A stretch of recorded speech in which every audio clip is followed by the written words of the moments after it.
We now pick up with part 2 of my conversation with Bishop Frederick Jones, the founder of New Life Community Baptist Church in Bristow, Virginia.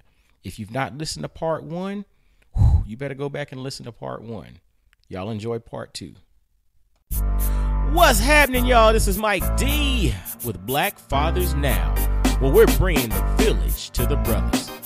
Every couple of weeks, you can look forward to a quick inspirational message or a thought-provoking guest with knowledge and wisdom, all geared towards helping you be the best father that you can be. We're bringing the village to you. Now it's your turn to do something with what you learned. All right, y'all. Let's go.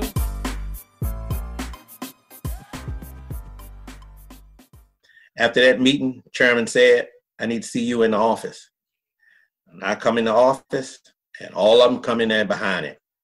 And man, I'm telling you, they looked at me and said, don't you ever get out there on the floor again and present a vision to the church without letting us see it and letting us go on over it first. And I'm like, but the Lord didn't give it to you. He gave it to me. And I said, now, if I got to do that, that means before I preach on Sunday morning, you got to look at my manuscript. I almost resigned then, but I didn't.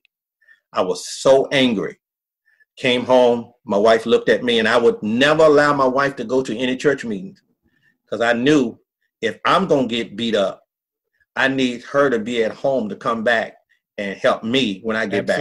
Absolutely. You know, both of us getting beat up. That's right. I would never allow her to go. And so when I came back that night, she said, you resigned, didn't you? I said, I almost. And we talked it over. And it was just, I was just marking time because now the desire I had, it was gone because that last 3 years, all I did was just fight them jokers, man. Fight.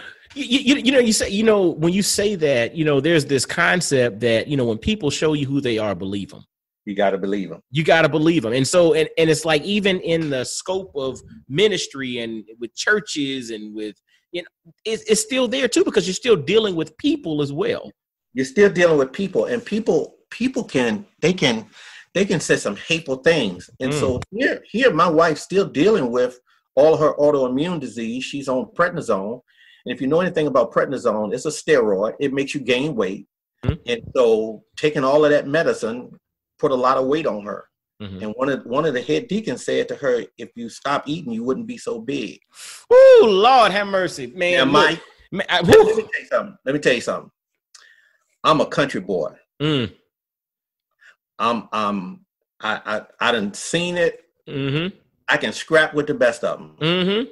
And I love Jesus with all my heart. But he was about to see these hands. He was about to see these hands. Yeah. Man, let me tell you something. You can say whatever you want about me, but when you come against my wife or my babies, now you done cross a serious line. You done cross a serious line. You ain't dealing no more with Pastor. You're dealing with Frederick Jones now. But we get in the car and we on our way home. My wife just got this strange look on her face. And I'm like, what's wrong? What's wrong? Nothing. And I keep asking her, what's wrong? What's wrong? And I'm 10 minutes away from home. And then she finally says to me, what happened? And she told me that. I'm looking to make a U-turn. She begging me, please. She begging me. When I say begging me, she's begging me, crying, saying, please don't go back. Please don't go back. And I knew then that was the straw that broke the camel's back. My wife already dealing with sickness. She know the weight's on her. Taking all this medicine, and this cat says, if you didn't eat so much, it almost ripped her heart out. And so, and one thing about, I thank God that he always allowed me to go before I did something. Always go and get Wise Counsel. Wise Counsel is important. That's big, man. There's safety in Wise Counsel. Dude, there's safe. And I'm going to tell you, Wise Counsel is also a buffer or a delay, right? So it's kind of like if you go to make a decision, how sometimes if you don't have counsel, they say at least just pause for 10 seconds before you react. Pause for a certain time before you respond. If you need to make a big decision, sleep on it. Allow yourself to, the process, because to your point, that little bit, and if you couple it with Wise Counsel, you then put yourself in the best position to respond effectively. Without it, you get the polar opposite. Man, it could have went so many ways. Oh, brother, dude, I'm gonna tell you. Look, you said that there's a song somebody actually sent me earlier from is a rapper named Toby Ingwe, right? And it was in the title of it was "Try Jesus," but in the chorus he talked about "Try Jesus because you try me, you gonna see these hands." And so it was just like it was the funniest thing to me, but it's so true at times. And the thing about it is. Any PK kids out here that's going to be listening to this, they understand, because when they see people do hateful stuff to their parents, ministry, it makes them not to want to be a part of it.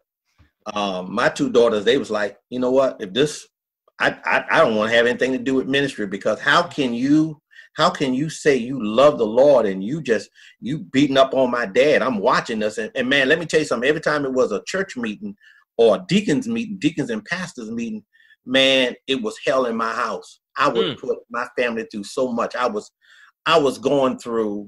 so irritated. If the meeting was on Thursday, from Monday to Thursday, it was just tensed in my house because I knew what I was going into on Thursday. Wow.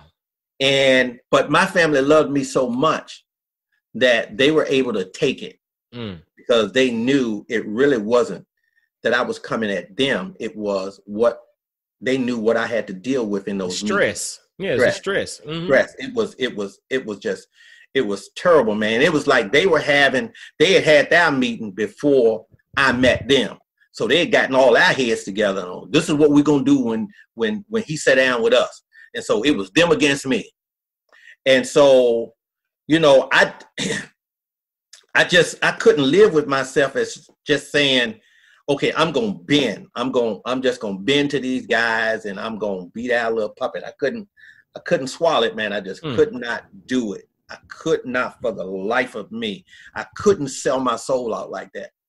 And so I said to the Lord, Lord, if this is all you got for me, if this is what ministry is all about, I don't want it. I don't want it. And so I got that wise counsel. And the wise counsel said to me, wait, don't leave mad. God going to take the vision that he's given you and he's going to raise up a people. He's going to take you somewhere else. And those people are going to live that vision out. And so finally, a year or two go by. Boom. I hear the Lord said, now it's time. Now you got to pause right there because you said this brother said this to your wife. Yeah. And then, but then you said a year or two goes by. Yeah. And I know we talked about forgiveness earlier, but we also talked about forgiveness doesn't mean that you were in the same environment. Yeah. How did you deal with that? Because I ain't gonna lie, for me, again, I'm not a bishop. I love the Lord, but the bishop thing ain't my calling. And so, it would be hard for me to be in the same. I would forgive from the standpoint of me releasing, but I'm not going to be in your presence knowing that you done said that about my wife. So how did you deal with that, brother? Here's what happened. I got the wise counsel, and the wise counsel said, "I know what you want to do, but don't, don't." And the wise counsel said to me, "The Lord will get your wife through it. The Lord will heal your wife's heart through that. Don't do it. Don't do what you want to do. Don't allow your flesh to take you somewhere that you're going to regret it later." Oh, boy, so right now I have to deal with this. This is like submission. I got to totally back up because he said, this is what he said. The wise counsel said to me, don't do it. Here's what's going to happen. Here's what's going to happen. The Lord going to raise up a people and he's going to send you somewhere else and they're going to take that vision and run with it. But then what he said was, he prophesied, I'll never forget it. He said, a brother that said it, he said, all out of the blue, something just going to pop up in his system. Some type of tumor going to come out of nowhere and going to take his life. And it happened just like that. It happened just like that. He said, just don't do nothing. Don't do nothing. Now you remember in the scriptures that when Saul was trying to kill David and David had an opportunity to get Saul back and he didn't. He was so close to Saul where he cut a piece off of his garment. And he said, I could have got you, but I didn't. I didn't. I could have got him, but I didn't. I didn't, because I heard that prophecy. So I knew, had I have been rebellious and done what my flesh wanted to do, that was going to play into the enemy's hand and sabotage God's plan. So I'm like, but all that time, my heart wasn't in being there. My heart just wasn't. I just showed up for the sake of showing up. Now, when it came down to preaching, I preached. But when it was Bible study time, any other time that they had something, I just wasn't there. I wasn't there. That's right. I had, as my wife says, I done already checked out. And so I remember every day that I would come home after doing my pastoral duties in the community that I lived. There was a school going into my development where I lived. And each time I came in, school was letting out. And I would see all different kind of kids out in the schoolyard. And the Lord said, look at the kids, look at the kids. And I look at the kids, and then he would start talking. And I was like, okay, so what's the deal with the kids? This happened for 4 or 5 times. And then finally, the last day, I come into the community heading home, and the Lord said, look to your right. I look to my right, I see all these kids. I get to my mailbox and I put the key in, and the Lord said, start a church right here in the community. And I'm like, what? Start a church? Now, mind you, my wife at this point, still sick. She's still going through her process for autoimmune disease. She's working, but she's still going through her process. She's still dealing with her health. And so when I hear it, the Lord gave me the exact date when to resign. When I resigned, they didn't even see it coming. I got up that Sunday morning, and excuse my language, but I preached the hell out of them. When the Lord he gave me so much freedom to just preach. And my sermon was from desert to destiny. I'll never forget it. Came out of Acts dealing with the Ethiopian. From desert to destiny. That was my final sermon there. When I got finished, I said to the church family, I said, I need everybody to stay here for a minute. I need something to say. And my resignation letter was 2 lines long. And it just said, I've made some friends since I've been here. I've had some good times, but because of irreconcilable differences with the officers, my time is up. And I said, I will stay an extra 30 days until you can find something. Now, while I was reading, the musician, he was one of the deacons, he was playing behind me, trying to play over what I was saying. That's how much disrespect they had. They were so much into controlling. So I finally stopped, and I said, hey, man, hey, stop playing the piano. I said, stop playing the piano. And I went back and I read my letter. And when I read that letter, the part that hurt me the most was the look on the older generation faces, because I had so much fun with them. I took them places. We went on trips, and they said nobody had never done this with us before. We went down to D.C. We went to the museums. I took them all kind of places. We get on the church van and we just go. And they was like, oh, wow, man, they done ran another good one away from here. And so one sister jumps up. She was the first one. After I finished reading, she walks up and she hugged me and she said, I'm sorry to see you go. One of the deacon's wives come up, hugged me and said, you a traitor. That's what she whispered in my ear and walked out of the pulpit. And before the service started, I told my wife and my kids, I said, y'all sit together. So I said, something go down, I need to know where y'all are. I need all y'all to sit together. So service was over. Other members came up to me and they said, Pastor, if you stay here in this area, wherever you go, we coming. We not staying here. We're not going to stay here. And I just said, I love you and bid you Godspeed. And after that, the chairman of the deacon board said, can you come into the office? And when I got in the office, prior to me going out to preach that Sunday morning, I'd already took all the keys off and laid them on the desk. And so when I get in the office, first thing they say to me, where the church keys? I was like, dude, they was right here before I even went out to preach. If I'm resigning, why do you think I want the keys? That's right. Like, well, I'm gonna come back in. I'm gonna come back in here. I want to come back. What the deacon said, he said to me, he said, were we that bad that you didn't want to stay? I said, if you had asked me that question, you already know. And so I left. I left on the fourth Sunday in June. I preached for a friend on the fifth Sunday in June. My first service was the first Sunday in July. Didn't skip a beat.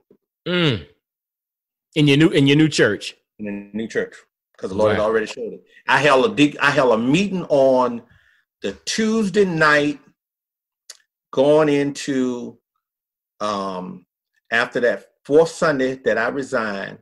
That Tuesday after that Sunday, I held a meeting. Because people were calling me and said, what are you going to do? What are you going to do? What are you going to do? So I said, I'm having a meeting Tuesday. If you want to be here, come. Second floor of my house. There was about 7 of us. Now back up before that meeting, the Lord had told me what to do.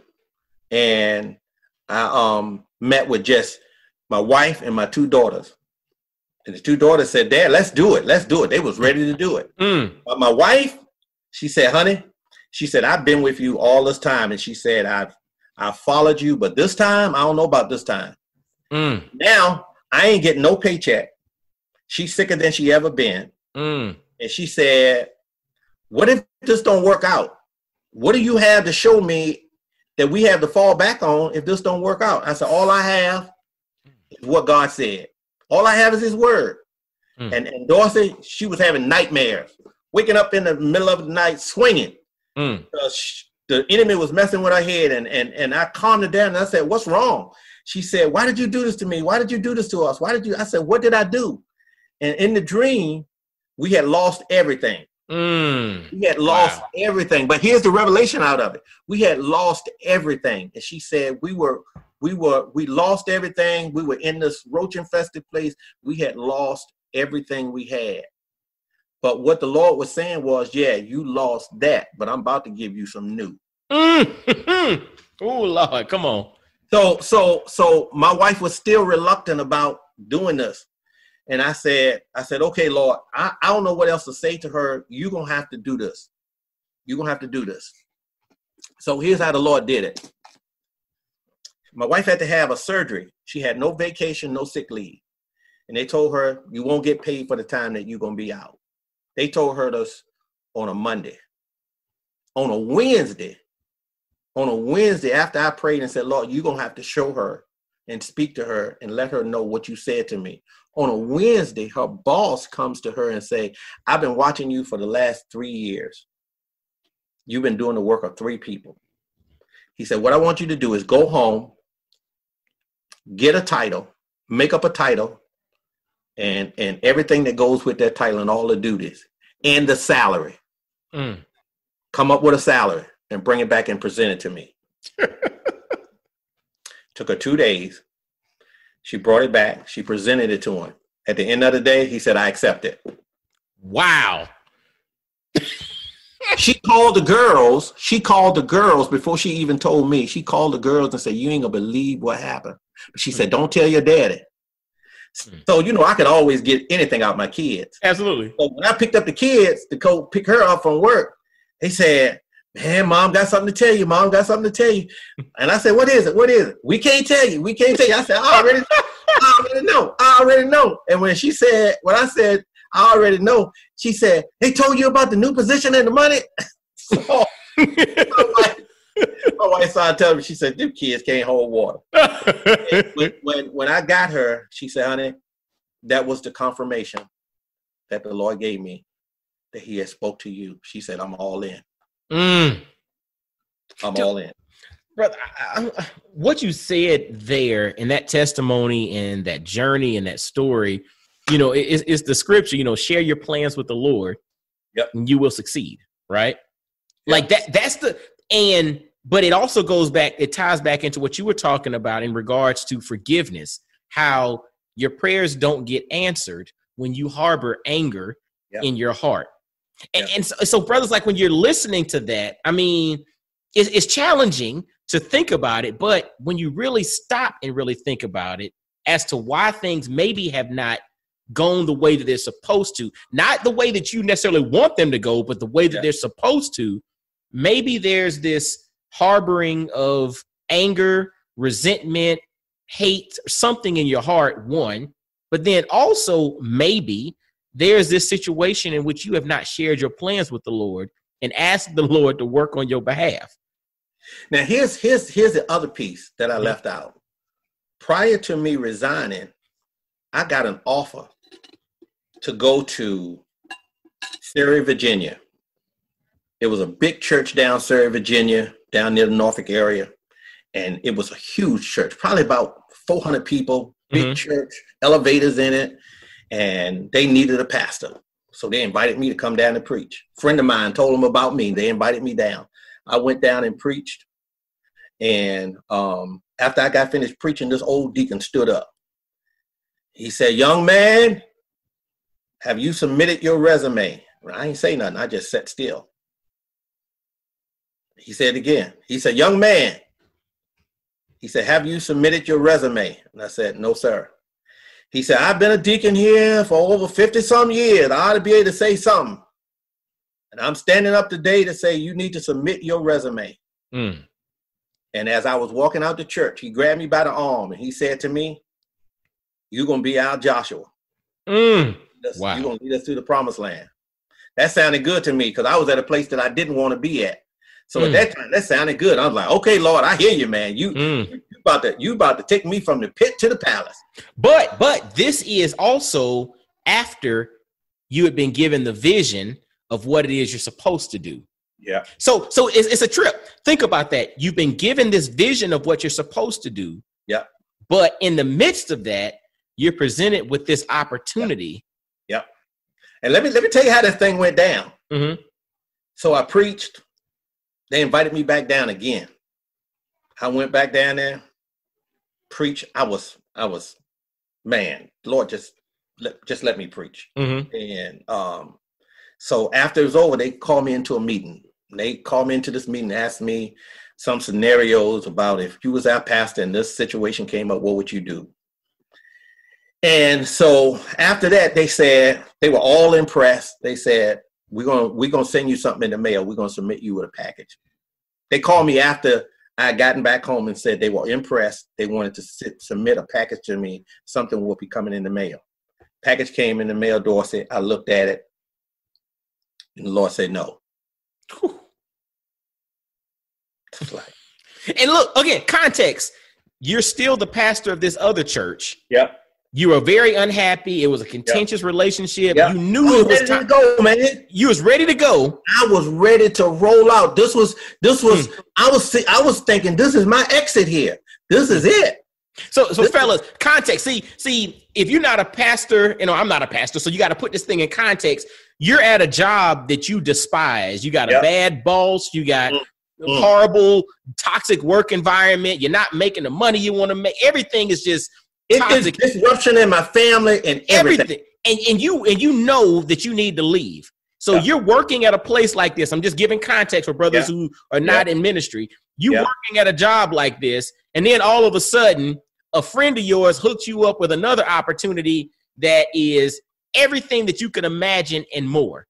Everything. It would completely change your life, change your trajectory, and you're currently in despair. But give me the but on this. Here's the but. So they send me the package. They got a parsonage, house right next to the church, all the benefits. I looked at it, and the Lord said no. So the next day they called and said, 2 days later they called and said, "Did you get the package? Did you review it?" I said, "Yes." And they said, "What you think?" I said, "I can't." They said, "What?" I said, "I can't take it." They said, what do you mean? Well, what did we leave out? Did we miss something? Please tell us. Did we miss something? I said, the Lord said no. So here's what he said. He said, let me call you back. So he went and had a meeting with the team again and sat down. They put another package together. They sweetened the offer. More money. They was adding more sugar to the tea. And they said, we got another package we want to offer you. Wait for it to come in the mail. And they had fattened it. And when I got it, they said, when you get it, give me a call. It was just one brother. I'll never forget it. I called him. He said, okay, all right, what you think? I said, it's a nice package, but I can't take it. He was like, man, what? He's like, serious? I said, man, the Lord said no. Wow. The Lord said no. And he said, okay, all right, I'll go back and I'll tell the committee. A month went by. They sent me another one. They sent me another package and said, we just want to make sure. We just want to make sure if it wasn't more that we could do. Take a look at this. And the Lord said no again. And I said to the brother, I said, man, listen, I appreciate all the packages you've sent me. But I said, I don't want to waste your time and I don't want you to waste my time. The Lord said no. So I said, y'all need to look elsewhere. And I can't take it. I can't take it. Wow. And here's the thing about it. Had I have took it, I'd have been out of the will of God. My family would have been out of the will of God. And that the pastor that did take it, chaos broke out. They got to fighting with the pastor. And it was just a complete mess. I heard the Lord say, obedience. Obedience. Obedience.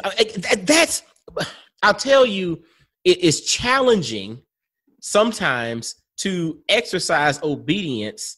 It's easy to justify obedience when you're talking about bad behavior, right? Yeah. But it's challenging at times to exercise obedience in the midst of opportunity. Man. Like, because you start thinking, and again, putting in context, like, you know, you got the best deal in the world, or you got the best job opportunity, or you got the, you know, the best person, you know, you're single and, you know, you meet the person, it seems like the person of your dreams. She checks all the boxes, whatever it is. Yeah. But you're having to say no to an opportunity. That to me is probably one of the most challenging decisions that I think all of us would have to struggle to face with. Because again, you're talking about, you know, saying no to a bad situation. Okay, that's pretty much just us saying no to something bad. But saying no to something potentially good, woo! And the Lord was checking my heart to see how obedient I was going to be. Because when he said no to me, he didn't tell me why. He never told me why. Wow. Until that pastor, the next pastor came in and took over. And he said to me, when that next pastor came in and all that stuff broke out, he said, they weren't ready. They weren't ready. And if had I have taken it, man, my family I'd have jumped out of the frying pan into a skillet. And now I move into this new ministry, starting all over. I have no salary. All we depending on is my wife's salary. The Lord done bumped her salary up. But here's this white guy I worked with for years. He called me out of the blue. Here's what he said to me. He said, what is the Lord doing with you? He said, because the Lord told me I need to give you $400 a month. $100 every week. That $100, Dorsey, was equivalent to what the former church that I just resigned for was giving me. He said, the Lord told me I need to give this to you every month. He said, $100 a week. It's like, wow. Wow. And I only had 2 guys and all the rest women. And I had to buy equipment. All of this was coming out of our pocket because we ain't had nothing else. And I said, well, Lord, when we get ready to go places, what we going to use? My credit was tore up, jacked up. Lord blessed us to get a brand new Toyota Sequoia. Brand new. When we went in there to sit down to work the deal, and they went to run out credit, me and my wife looking at each other like, ooh. We don't get it. So, but it's good. It's good. We tried it. It was a fun test drive. We test drove it. We had fun test driving. Yeah. We'll call you. We'll let you know. He said, "Well, take the truck home. Take the truck home for the weekend." Monday morning, he called back. He said, "Everything went through." She looked at me. I'm looking at her, and I was like how? Man, it won't nothing but the Lord. Sweet deal, and we ain't miss a payment. We ain't miss a payment. We started off, and the church started growing. Wife started getting sick again, passing out. A lot of stuff was going on, and for all of the people that will be listening to this, I want you to know that when you see someone who have looked like they've gotten to a place of success, it didn't happen overnight. It was a lot of pain, a lot of tears, a lot of hurt. All of that was in that lump. And you just don't go from you know the Lord will give you a glimpse of where he's taking you, but he don't let you see what's in the middle. That's real. That's that faith part, man. The stuff in the middle is hard. It hurts, but all of it is preparing you to get to here. And that was nice. Our family cried. That was nice. We were at each other's throats. There were Sundays when it just seemed like nobody showed up but us. And it was like, man, did I misread? Did I misread God? Lord, did you really say this? And so I started telling the people on Sunday morning, turn around and look to the empty chair. And there was a lot of empty chairs. And I said, just say, hey, welcome to New Life Community Baptist Church. We speak in faith. We speaking to members that ain't there yet. And then all of a sudden, the Lord sent a group of people. And you thinking, okay, we're doing good. But the enemy never stops. Never. He never stops coming at you. He never stops coming at you. Had this brother, and to make a long story short, and every pastor can attest to this. You're going to always have somebody in there that's going to try to come in and undermine and try to pull the folk one way. And I had this brother that did it. We had a young lady that got young. She got pregnant out of wedlock. He said, we need to not let her come back. He just wanted harsh judgment. I said, I won't do it. He wanted her to come up to the front of the church and confess her sin and ask for forgiveness. And I said, not going to happen. I said, if that's the case, everybody in church need to be up here. Absolutely. We all done messed up in some way, shape, or form. Absolutely. So he was calling people to his house, and they was having meetings. And because I didn't go along with it, 30 of them left. But I said, last thing, I will not throw this young lady out. And I held my ground. And then the Lord replaced that 30 with 60. Come on. He sent me some of the strongest people. Some of the strongest people and hard workers. I would just pray every morning, Lord, send me people that want to be committed, that want to do your will. He sent them. And then he sent people with money. So we could do the work it and do what we needed to do. And so about 3 years ago, there was a mudslide in Sierra Leone. We had a family in our church from Sierra Leone. There was a mudslide that killed thousands of people. A mudslide started in the wee hours of the morning, about 4 o'clock. It was foggy, and people said they heard something, but they didn't know what it was.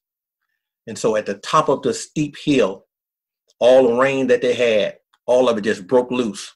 And when it broke loose, everything that was in sight, it washed it into the sea.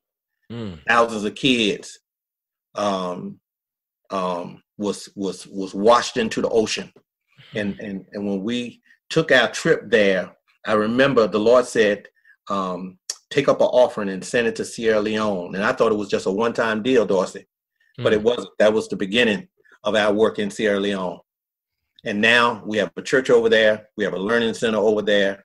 We were planning to go back this year, but because of the pandemic, we were planning to go back in, and we went in 2019. We was planning to go back again this year, but because of the pandemic, we couldn't go. But it never stopped us from doing ministry. And if you go to my website page, you will see all the work that we're still doing, and we're reaching families after families after families. We fed just about a month ago, probably over 4 villages. So the work is going there great. Now, had I been disobedient and just yield to the flesh, all of what the Lord is showing me now and what he's doing now, I'd have messed up, man. Ooh, dude. I'd have messed up. Now, listen, God's plan gonna go regardless of me. And God probably would have used somebody else if I hadn't been obedient and listened. But I'm so glad I did. And people are being blessed. Souls have been saved. And it's just been an awesome experience. And check this out. Prior to the pandemic, we went in October of 2019. We had a 40-foot trailer of stuff we had packed, beds, computers, desks, tables, clothes, disinfectant, masks that you wear, then masks that the nurses couldn't even find once this pandemic broke out. We had sent about 1,000 over there. Hand sanitizer, everything they needed for the pandemic. The Lord had already, we didn't even know it, but the Lord had already used us to send it over there. Wow. So when the pandemic hit over in Sierra Leone, they had everything that they needed. They were ready. Listen, the shipment, we was trying to get the shipment to be there by the time we got there, which was in October. The shipment got held up. The shipment didn't actually get there until a month or two before the pandemic. Come on, man. And when they unloaded the trailer, they had everything they needed to go through the pandemic. Check this out. You know what's amazing when you talk about God's timing, right? Because to your point, the stuff that you sent, you had things in there that were in preparation for the pandemic. Yeah. Look, check this out. Had it gotten there in October, there's a possibility that the stuff could have gotten used before. That's right. So therefore, it got held up so that it was received when it was needed. The time that it was needed, it came on. Let me tell you something. We have to be careful of cursing a blessing. Ooh, Lord. And now when the shipment didn't show up, I said, man, look, the devil done try to stop this thing and held up our shipment. But let me tell you something. When it don't work out the way you think, it ain't always the devil. The Lord's got a plan. And so we can't give the devil glory of holding stuff up. That was the Lord's doing. He held it up. And here's the blessing. The blessing was they had stuff that we couldn't even find over here. You know, when this pandemic hit, we scrounging trying to find hand sanitizer and masks, and over there in Sierra Leone, they had everything they needed. I am blaming the devil that he done held the shipping up, and the Lord said, no, it ain't got nothing to do with him. I held it up. I got it. I got it. And here's the reason I held it up. Man. But we just have to be careful of giving the devil glory, man. Because sometimes it's the Lord's doing. Fellas, be careful. Be careful. I mean, you know, and that's why, you know, the concept of the power of your tongue, right? How, you know, we can speak life or we can speak death, right? And so when things happen that maybe don't appear to be favorable in the moment, we got to be careful, to your point, cursing that thing, because you know, you could be held up in traffic, which may help you to avoid some catastrophe and accident down the road, right? Or you could be held up with something because that's preparing you for something else, or holding it off so that you have it when you need it, i.e. this 40-foot trailer that got sent to Sierra Leone. Y'all wanted it there in October, but it got there when it needed to get there, which was right before the pandemic hit. Or you can be in a relationship and all out of the blue, you get into this argument out of nowhere, and now you done seen something that you ain't seen before, and you saying the devil is trying to get in and mess this up. No, the Lord is orchestrating this because this ain't where he wants you to be. Man, look, fellas, pay attention. But you know, part of that is you got to be connected to the Lord, one. So in his will. You got to be in his will, but then you also then have to be open to listening and paying attention, because I'll tell you, and this is interesting. Again, I'm not a pastor. I don't play one on TV, but the thing that's interesting about it is when you think about the Lord speaking to you, a lot of times we think about it like a movie where it's, the person's walking, you hear this baritone voice coming from the clouds. Michael, you need to do, we laugh about it, but when people say like, I'm waiting on the Lord to speak to me, a lot of times folks have this kind of romantic image of it's this deep voice, the clouds parting, and there's going to be this image coming from the clouds. And no, you got to be. Elijah said the Lord came to him in a still small voice. A still small voice. So don't be looking for this big thunder and all of that. Man, sometimes it's in a still small voice that he will speak to you, or sometimes he will send somebody in your path to say something to you. But I'm telling you, that's big. See that thing right there, and that's why when they say be careful, you could be entertaining angels, or because like literally how you treat people, you don't know who you're entertaining, and maybe that person, that child, that person you run into randomly is interacting with you to give you something, but you got to, one, be connected to the Lord, but then two, you got to be open to him communicating with you by any means necessary. I would say that there's been some detours, there've been some bumps in the road, but when I look back over it, I thank God for all of it, because it has made us to be who we are. And you got to have the mindset to say, nevertheless, Lord, not my will, but your will be done. And let me tell you something. When you give your life to the Lord, when you receive Jesus as Lord means rulership. Your life no longer belongs to you. It belongs to him. And so now you're serving him. So it ain't about you. So if we can get over that situation where it's all about us, it ain't.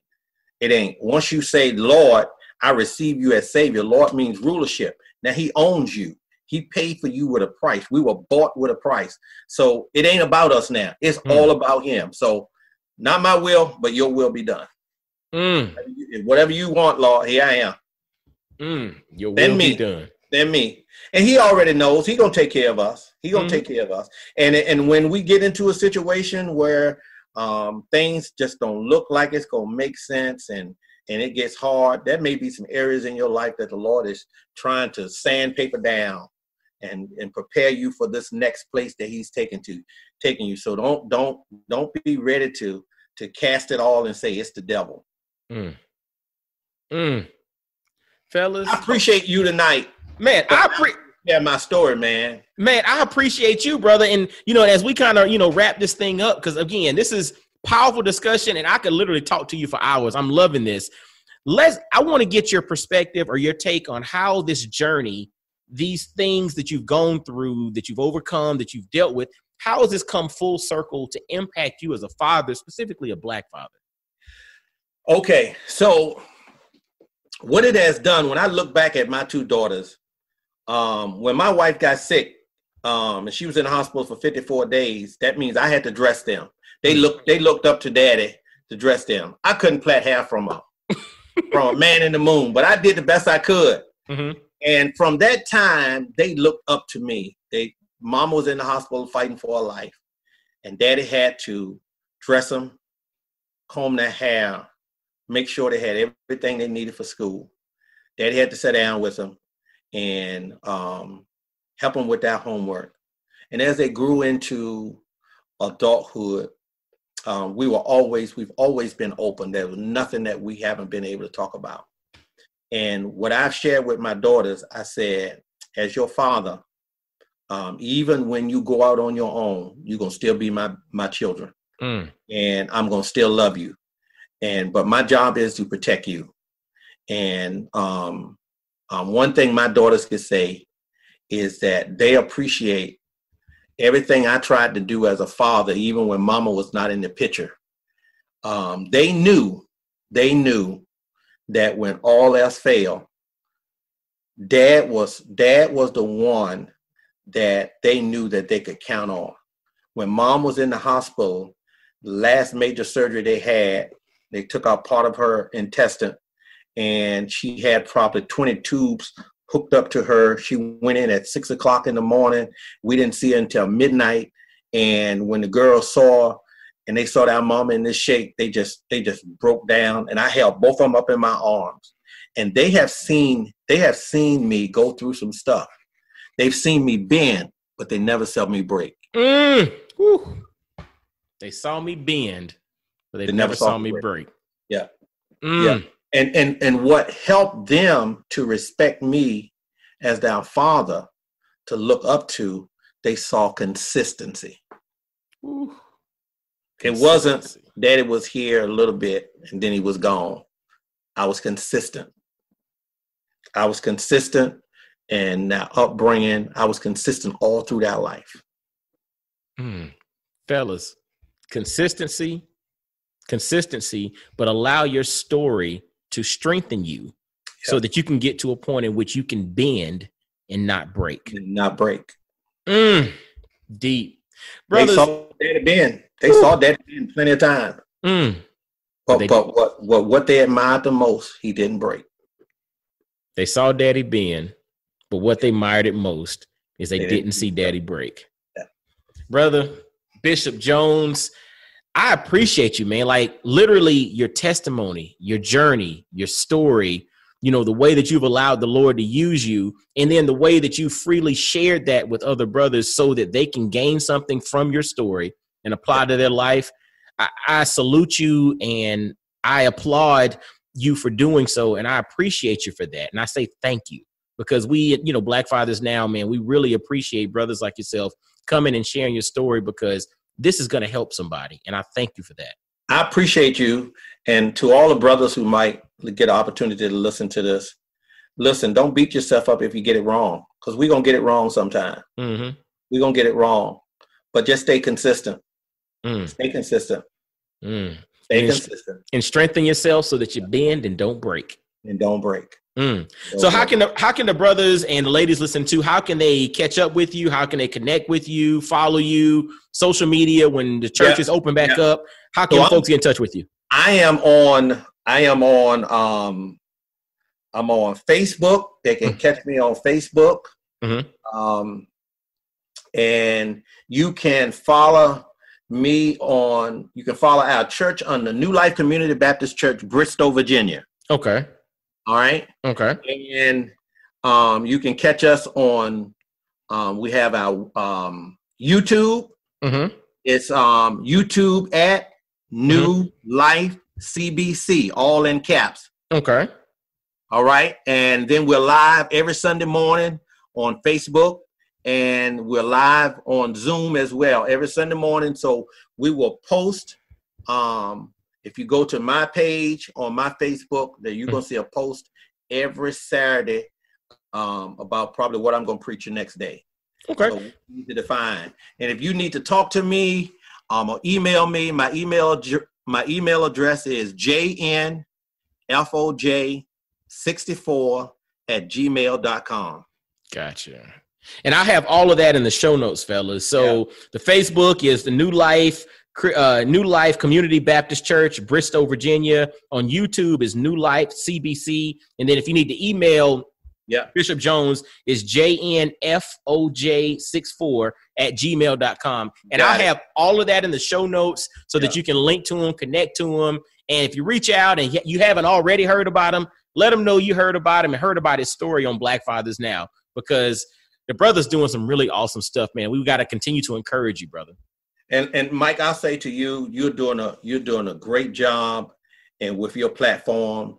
And I got to give my boy Michael Sturdivant a shout out. Yes. Mike, I call him the mayor, and he has hooked me up with some great people. And if it wasn't for Sturdivant, I would have never got the opportunity to meet you.